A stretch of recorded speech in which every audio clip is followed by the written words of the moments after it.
Whose voice these are, I think I know.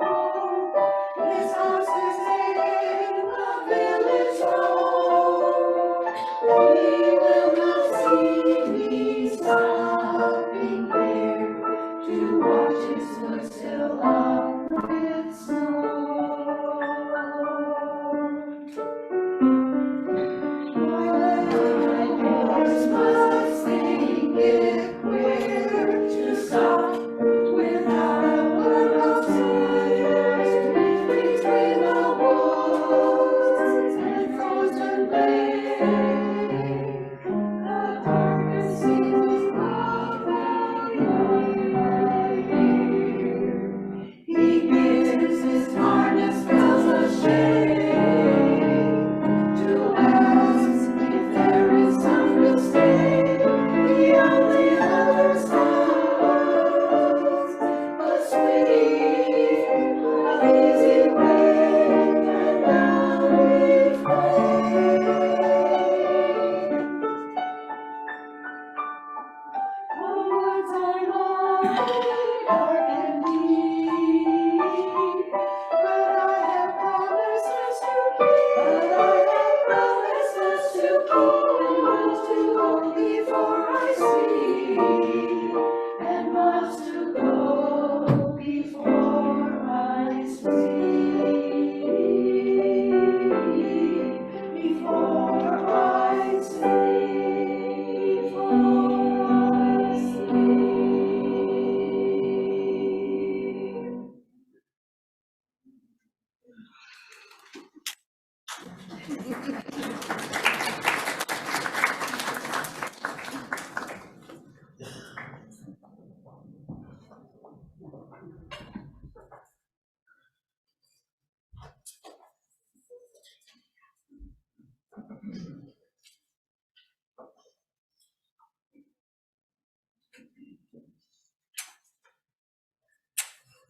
Oh. Good morning and welcome. My name's Jeff White, and I serve on your fellowship board of directors. I want to thank you all for being here today, and I would extend a special welcome to all visitors. If you'd like to find out more information about the fellowship, please visit the, what would I call that? Welcome table in the fireside room, or yeah, or look at our virtual guidebook.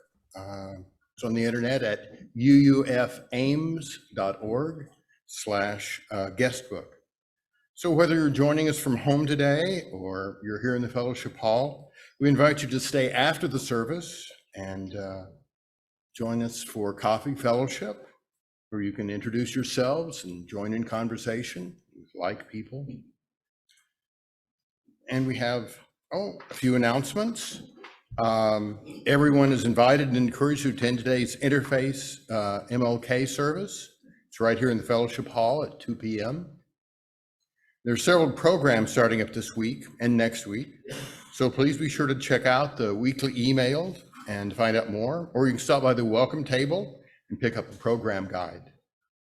Our online ministry service will meet today immediately after the service, and if you're joining us online today, please join us there. So on behalf of this caring, nurturing congregation, I welcome each and every one of you to this sacred space.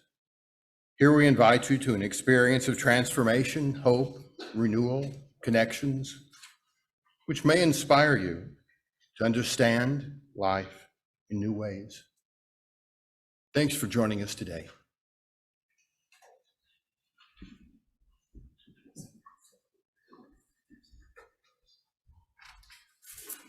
Our opening words this morning are a responsive reading from Dr. King, so I invite you to join in.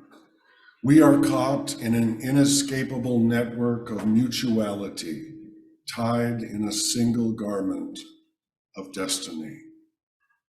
Injustice anywhere is a threat to justice everywhere. There are some things in our social system to which all of us ought to be maladjusted. Hatred and bitterness can never cure the disease of fear. Only love can do that. We must evolve for all human conflict a method which rejects revenge, aggression, and retaliation. The foundation of such a method is love. Before it is too late, we must narrow the gaping chasm between our proclamations of peace and our lowly deeds, which precipitate and perpetuate war. One day, we must come to see that peace is not merely a distant goal that we seek, but a means by which we arrive at that goal. We must pursue peaceful ends through peaceful means. We shall hew out of the mountain of despair a stone of hope. And this morning, we light this chalice as a symbol of our dedication to peace and justice. Please rise now in body or spirit for our opening hymn, number 1030, Sia Hamba.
Good morning, everyone.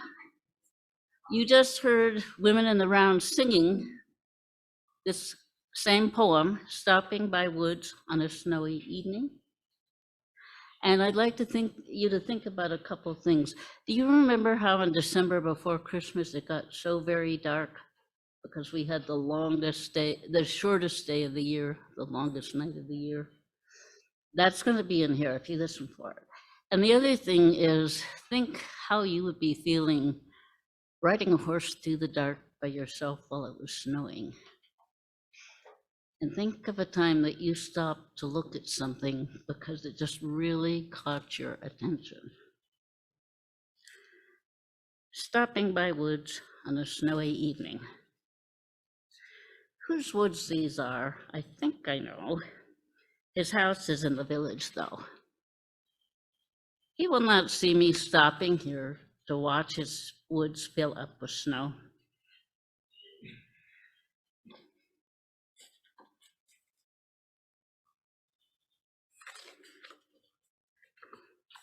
My little horse must think it queer to stop without a farmhouse near.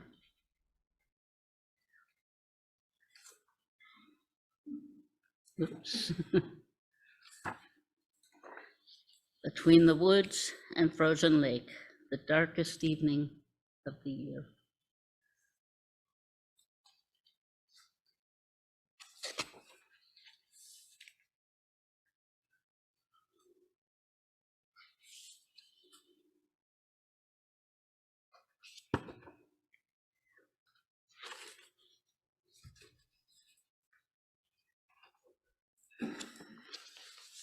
He gives his harness bells a shake to ask if there is some mistake. The only other sounds, the sweep of easy wind and downy flake. The woods are lovely, dark and deep. But I have promises to keep and miles to go before I sleep. And miles to go before I sleep. That's one of my favorite poems. And I like the pictures in this book a lot. Okay. Time for your questions.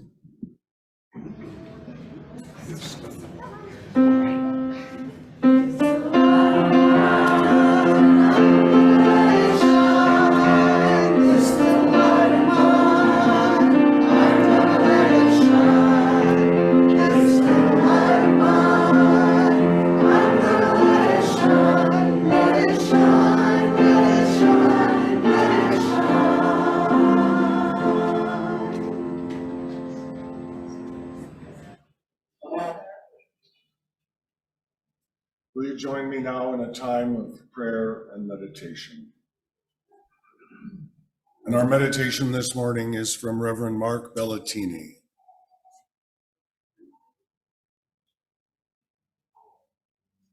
All the colors make a world, O truth. You are none of them, and yet all of them. All of them. Hand the color of wheat, joined to hand the color of cream tea. All of them.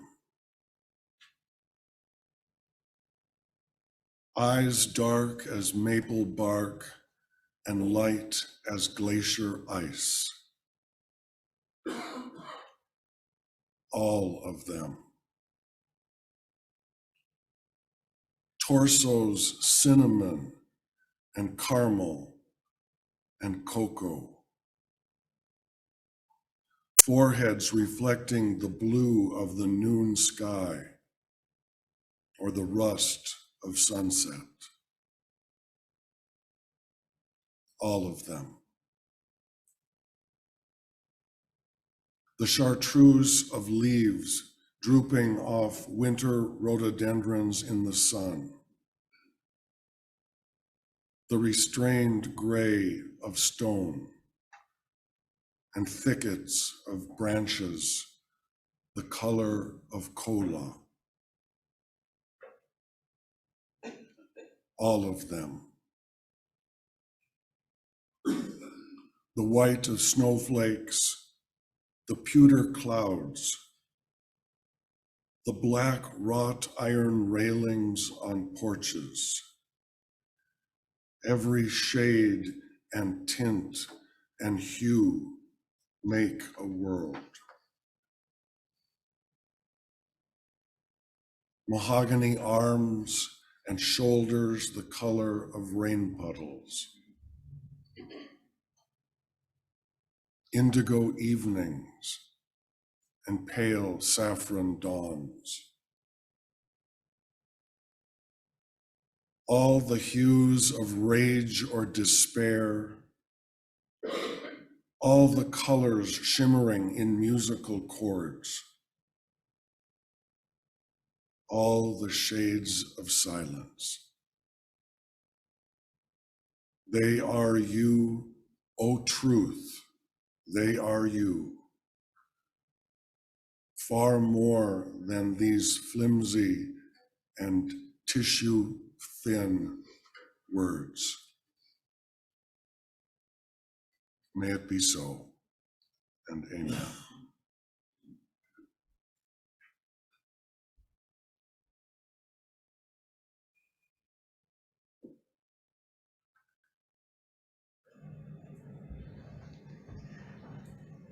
Each week, we take time in our service to share the milestones of our lives, those things that are bringing us challenge or celebration.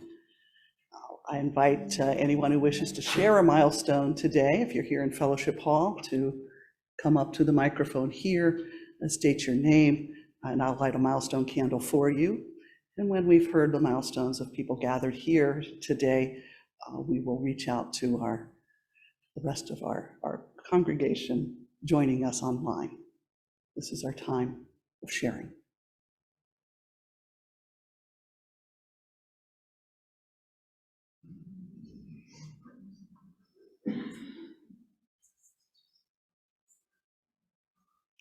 I will light a candle for all the milestones and events that remain unspoken and we carry in our hearts today, and invite us to continue to care for one another in the days and weeks ahead. We can share our lives during coffee hour, through meetings at this fellowship throughout the week, and Reverend Glosson will be joining our online group today, so they'll be able to have conversation right after the service as well. Please continue to comfort each other and celebrate with one another throughout the rest of the week. We'll have another moment of silence.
Our reading this morning is from the essay Church.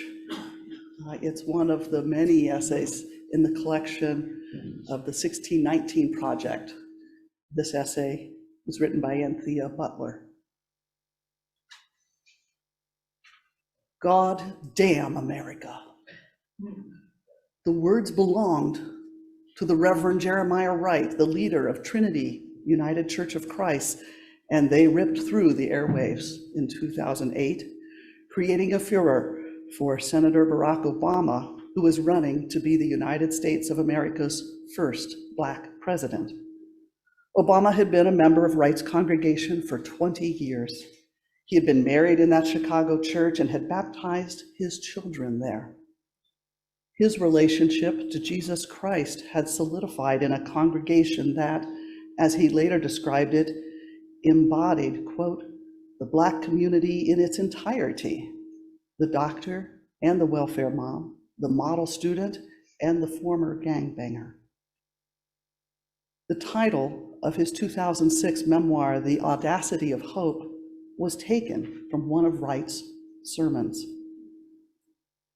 But the prophetic aspect of Wright's theology, which mounted a direct and forthright critique of American power, would become a problem for Obama. On March 13, 2008, in the middle of his hard-fought Democratic primary with Hillary Clinton, ABC News ran a report called Obama's Preacher, the Right Message? The segment contained a portion of a Palm Sunday sermon that Wright gave in 2003 about the gospel according to Luke and the peril of conflating divine rule with the rule of national governments. Near the end of this sermon, Wright reached a crescendo as he described the plight of Black people in America. These are the words of Reverend Wright. When it came to treating her citizens of African descent fairly, America failed. She put them in chains. The government put them in slave quarters, put them on auction blocks, put them in cotton fields, put them in inferior schools, put them in substandard housing, put them in scientific experiments, put them in the lowest paying jobs, put them outside the equal protection of the law, kept them out of their racist bastions of higher education, and locked them into positions of hopelessness and helplessness. The government gives them the drugs, builds bigger prisons, passes a 3-strike law, and then wants us to sing God Bless America?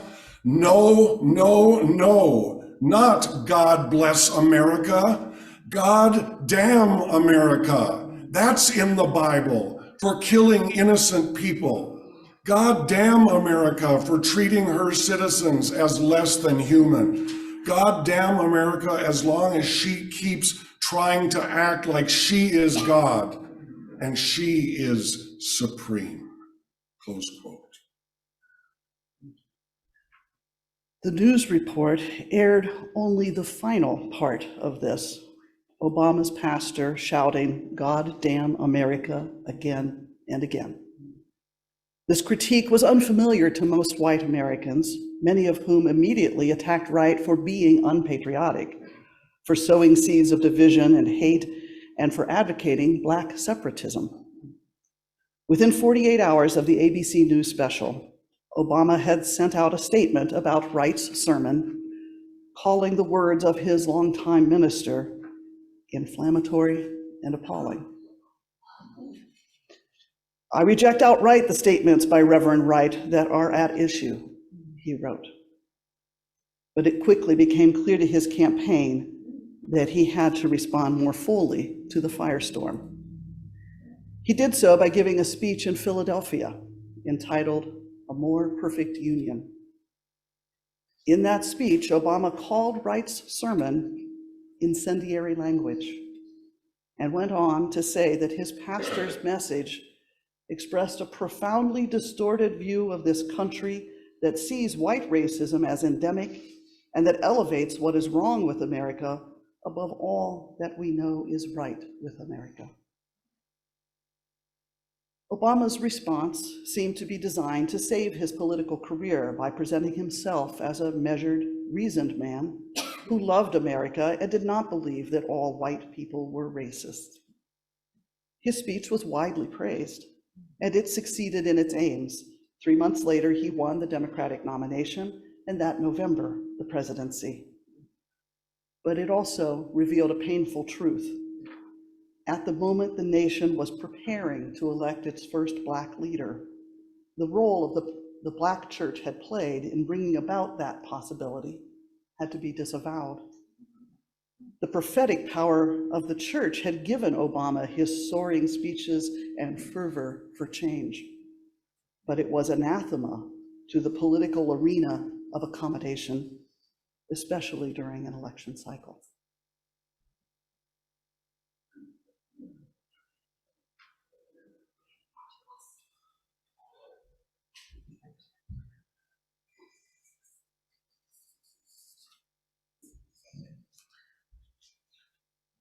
We will now, as the women in the round are gathering to present their special music, give and receive our offering. Please know that this morning, half of the non-pledge offering will be donated to Youth and Shelter Services Ember Campus Project. This new youth recovery campus near Cambridge will be located in a serene, nature-based setting and provide crisis stabilization, emergency shelter, and residential addiction treatment for youth. The other half of the offering will serve to support programs here in our fellowship that helps make this a community of transformation. We'll pass the baskets here in Fellowship Hall. Those of you joining us from home today can visit uufames.org to give your contribution today. And if you are visiting with us today, please know your presence is gift enough. Very peppy song with 4 verses, and we're going to sing the first one for you, and you'll see it on the screen, and then you can sing the last 3 verses with us. Notice that between the second and third verse, there's a little interlude, so enjoy.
Good morning.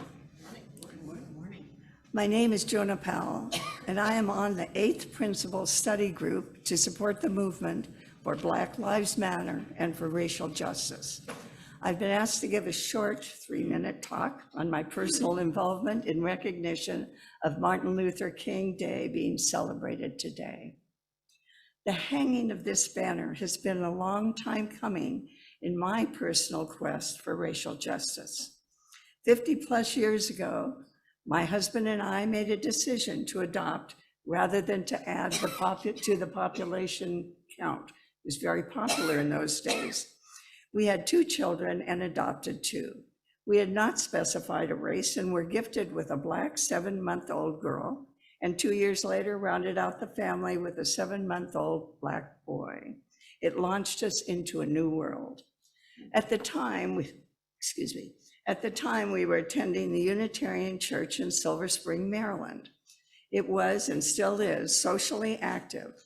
And after Sunday service and with a bag lunch, we marched on Washington, D.C. in the civil rights movement until we moved away. Fast forward until today.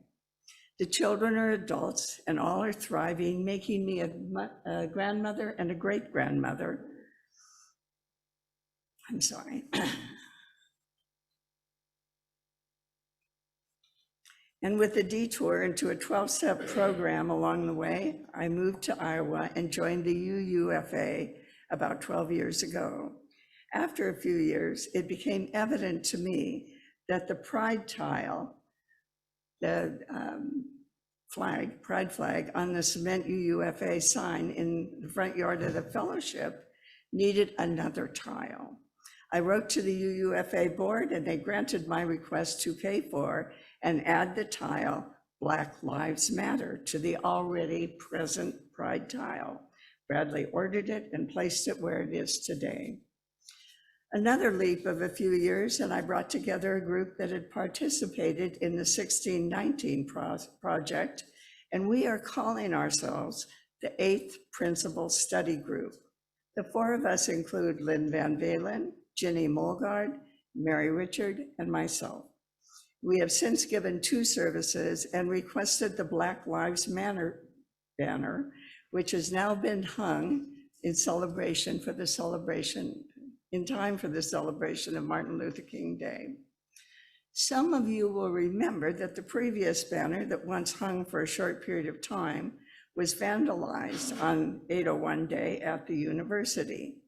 That vandalizing included paring off the tiles on the cement sign in front. They have been replaced also. My heart hurt. The board agreed to order another banner, and my eyes teared when I saw it back up on our UUFA building. This has been a project dear to my heart, and I believe we can all be proud of our beautiful banner and our visible support to the Black Lives Matter project. There is not enough time to tell you what the phrase Black Lives Matter means to me. I am still marching.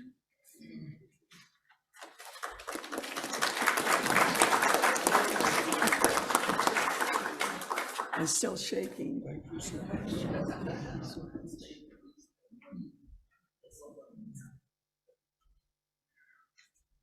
Good morning, Central Iowa and beyond.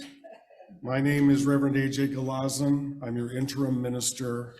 My pronouns are he and his. I want to extend a warm welcome to everyone joining us today, both here in the sanctuary and on Zoom. Wherever you are on your spiritual or ethical or questioning journey, you are welcome here. And immediately following this service, I will be joining the conversation with those of you on Zoom. So please stay connected while I run down to my office and log in. And for those of you here in the sanctuary, please forgive me as I run away from you as fast as I can. There's a lot going on here at the UU Fellowship of Ames. We are so happy and proud to be welcoming our neighbors and friends to the annual Interfaith MLK service this afternoon at 2:00 p.m. I hope some of you will be able to go home, grab a quick lunch, and then return for that service or join us on Zoom.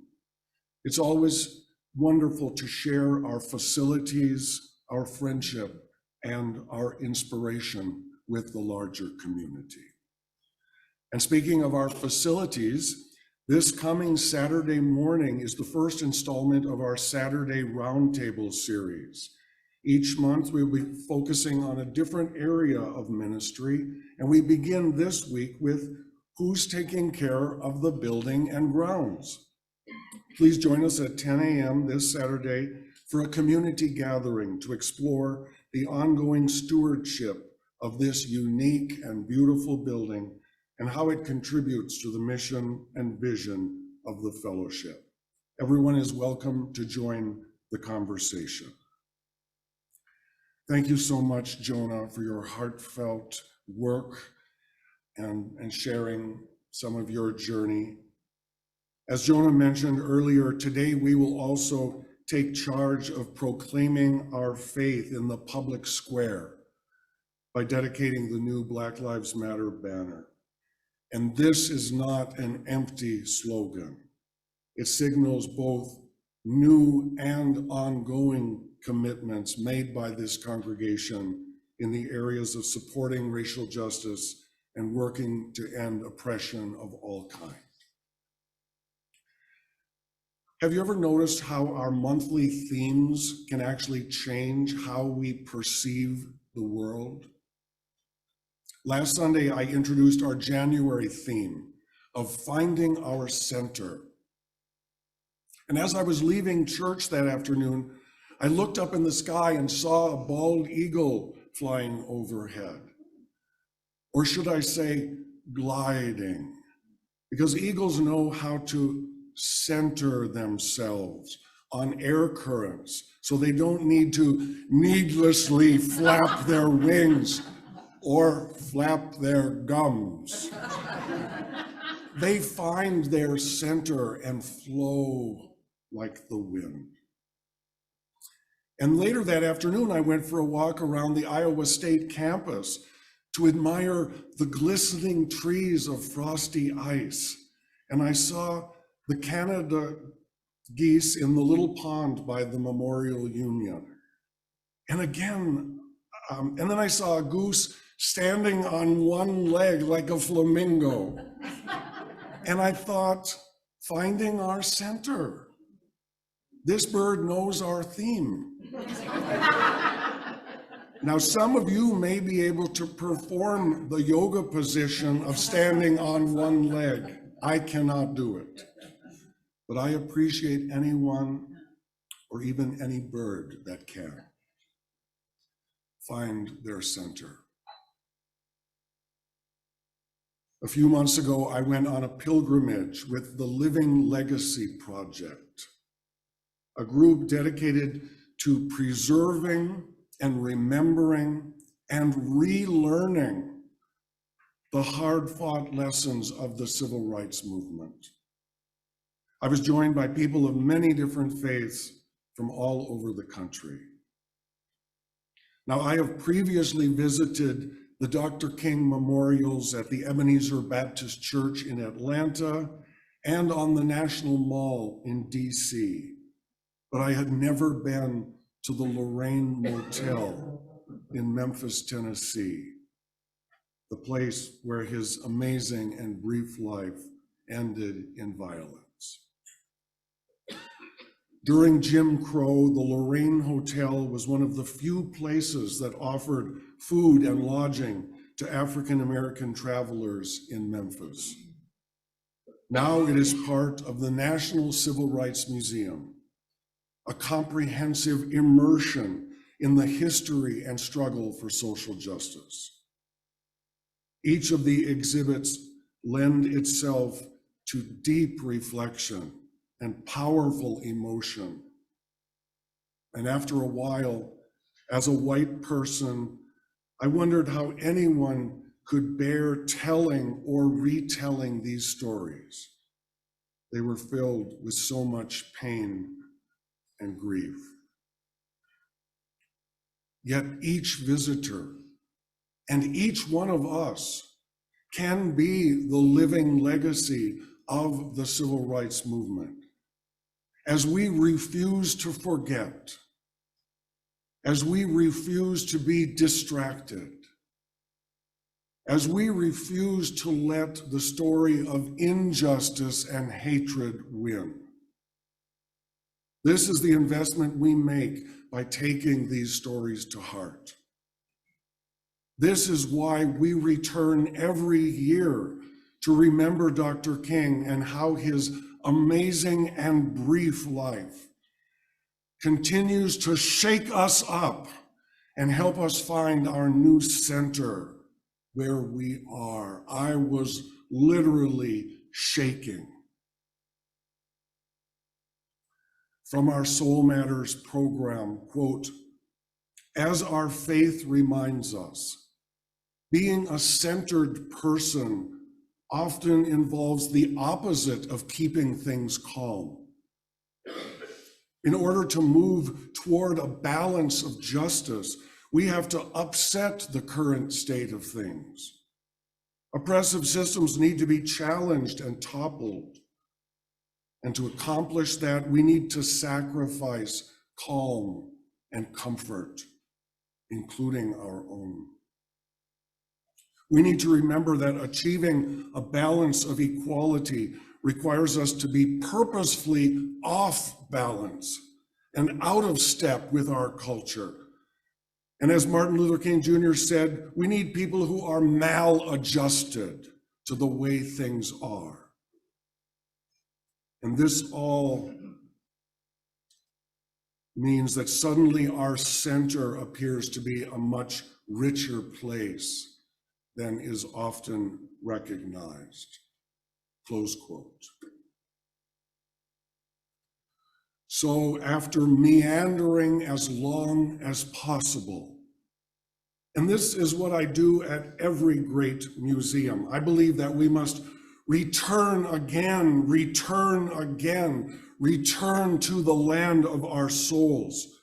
After meandering as long as possible in the heart-wrenching exhibits of human misery and mistreatment, seeing the records of lynchings in every state of the Union, of some lynchings where the victim was named, and some lynchings simply marked unknown. After meandering for as long as I could expose myself to the knowledge of such inhumane cruelty, as long as I could remain uncomfortable and off balance, I finally came to what had been in the back of my mind the entire time: the end of the line, the long and narrow hallway leading to room 306, which remains exactly as it was following Dr. King's assassination on April 4th, 1968. A hush came over the line as we approached the room. We had to wait our turn to enter. This is a memorial of a different kind. It was an intimate, modest place, the temporary and final home of a prophet. And the great universal hands on the big clock of time stopped here at this moment. We are the witnesses. We are the survivors. We are the living legacy. And I was reminded of the Christian scripture from Matthew chapter 27. At that moment, the curtain of the temple was torn in two from top to bottom. The earth shook and the rocks were split. The earth shook and the rocks were split. One of the highlights of my time in Texas was visiting the Lyndon Baines Johnson Library in Austin. Yes, I knew that LBJ was a very colorful character. Yes, I knew that he understood the strings and pulleys of government. Yes, I knew that he made mistakes along the way. But when I reflect on the sheer volume of groundbreaking legislation that we now take for granted, that LBJ was instrumental in passing, it forever changed this country. I remembered that there was a massive movement behind him. And Dr. King was at the forefront and in that center of the movement. We can't fool ourselves and say that the civil rights movement is over and done. Yes, things are better now. We realize that. But to say it is over and everything is equal is a terrible mistake, which is what the US Supreme Court did when it struck down parts of the Voting Rights Act in Shelby v. Holder, which required Justice Department review of states that have been caught illegally and intentionally guilty of suppressing and repressing the rights of African Americans. So some want us to say everything is fine now. Everyone is equal. God bless America. There is trouble with sound bites. They can play to our worst fears and misconceptions. They can promote additional harm. Without context, the bigger picture loses all meaning. The Obama incident with Reverend Wright is such a great example. In seminary, we had to watch the whole sermon and judge for ourselves if the media coverage was fair. Yes, Reverend Wright said, "God damn America." No, Reverend Wright was not expressing a profoundly distorted view. He was simply stating facts that were difficult to hear. Barack Obama was astute enough to practice code switching. The ability to use special language to avoid validating negative stereotypes. In other words, Obama understood how to speak both in the prophetic voice of the Black church and in the aspirational hopefulness of the white national religion, which claims superiority in all things. And despite his long-standing and important relationship with his pastor, Obama, like Peter in the Christian scriptures, had to deny Reverend Wright to the authorities. He had to disown his friend and moral compass. But I do not condemn Obama for his public betrayal. In addition to people of color, queer people, religious minorities, women, immigrants, people dealing with mental illness, the disabled, among others, we are all familiar with code switching and the need to speak carefully from the heart. Not from the heart, but from a place of survival. Dr. King's work is not done. We are the translators, speaking the living legacy of his dream, sharing the message in whatever way we can. May it be so, and amen. And will you join us now in body or spirit for our closing hymn 169, We Shall Overcome.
After the Montgomery bus boycott and his home was firebombed, Dr. King spoke these words. Remember the words of Jesus, he who lives by the sword will perish by the sword. We must love our white brothers, no matter what they do to us. We must make them know that we love them. Jesus still cries out in words across the echo of centuries, love your enemies, bless them that curse you, pray for them that despitefully use you. This is what we must live by. We must meet hate with love. Remember, if I am stopped, the movement will not stop. Because God is with the movement. Go home with this glowing faith and this radiant assurance. Go now in peace.